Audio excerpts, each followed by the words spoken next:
Por que a Austrália é estranhamente tão vazia? Por que descobrimos tão pouco sobre os oceanos? Nosso planeta é uma esfera perfeita?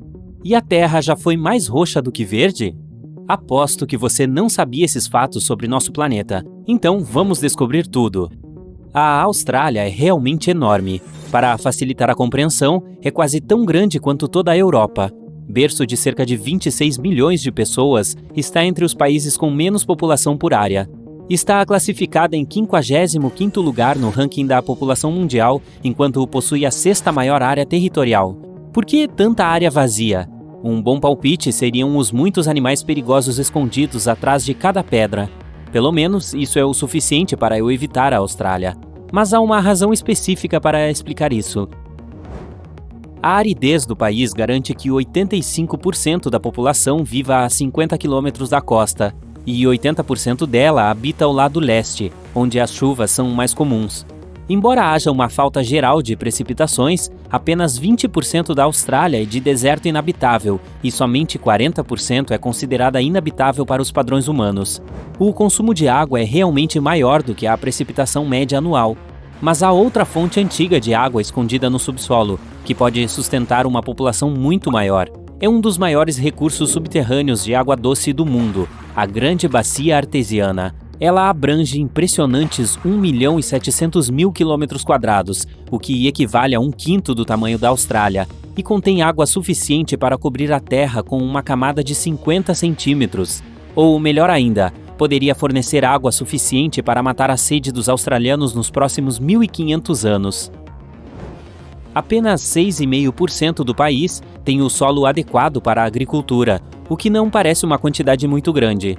Mas, caso você tenha esquecido, o território é enorme, e essa pequena porcentagem é do tamanho da França.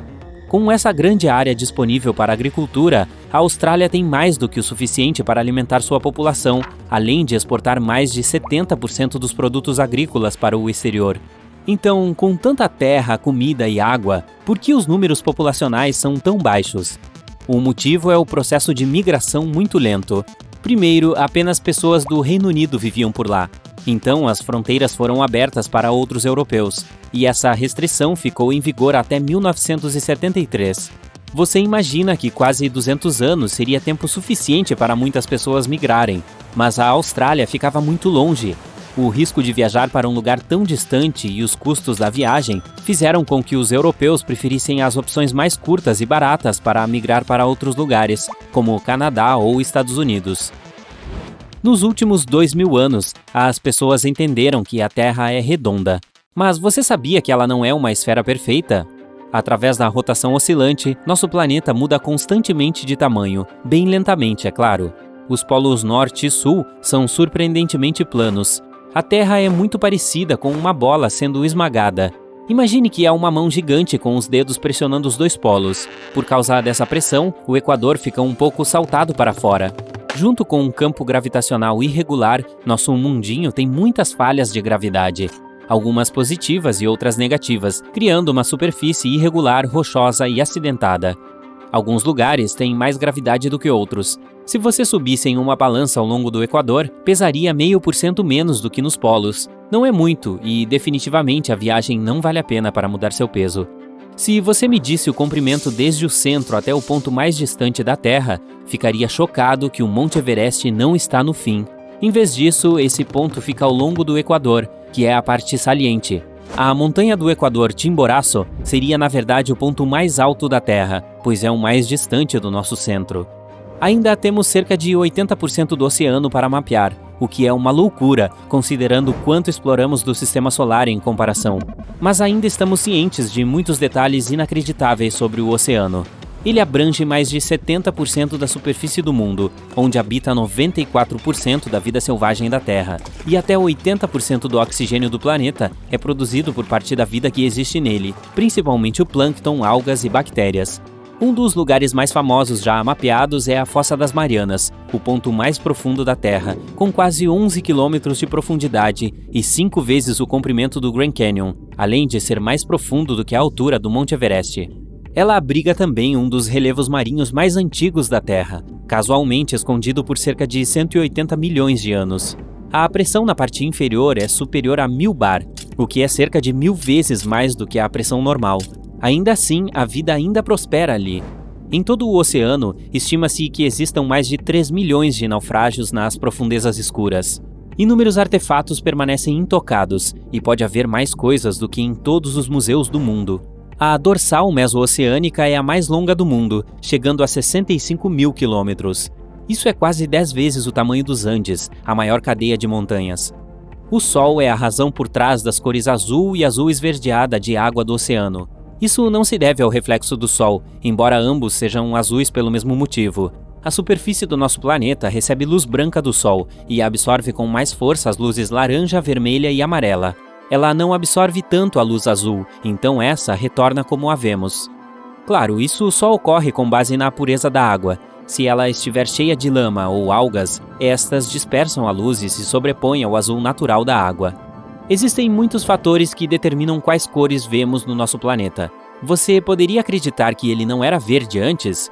Em vez disso, era roxo. A clorofila na nossa atmosfera absorve principalmente os comprimentos de onda azul e vermelho do Sol e reflete os verdes, que é como o vemos no nosso planeta hoje. Há muito tempo, micróbios antigos chamados retinianos dominavam a Terra em vez da clorofila. Eles absorviam a luz verde e refletiam a vermelha e a violeta.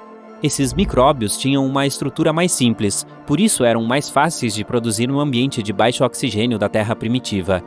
Eles davam ao nosso planeta uma cor mais roxa ao invés de verde. Mas a clorofila é mais eficiente e, à medida que o nosso mundo se desenvolvia, acabou assumindo o controle. Imagine que, bilhões de anos atrás, observadores distantes pudessem ver nossa casa como um pequeno ponto roxo. Será que nós também éramos roxos? Provavelmente não. A maior árvore daqui é uma sequoia gigante chamada General Sherman, que tem mais de 85 metros, quase atingindo a altura de um prédio de 26 andares. Acredita-se que ela tenha 2.700 anos, com uma circunferência de 25 metros. Seu peso é de impressionantes 1.800 toneladas. Isso é pesado, mas não a coisa viva mais pesada do mundo.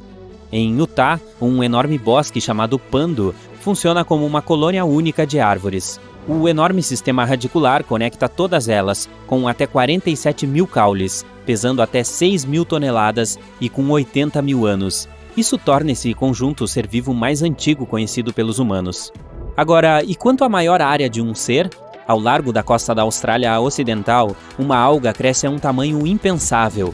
A erva daninha de Poseidon vem crescendo há 4.500 anos, espalhando brotos de clones subterrâneos, além de ser toda conectada e compartilhar o mesmo DNA com a maioria deles.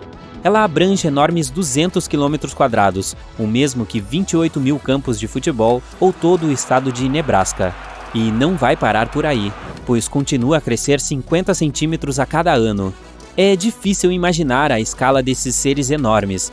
Agora, imagine se fossem todos roxos.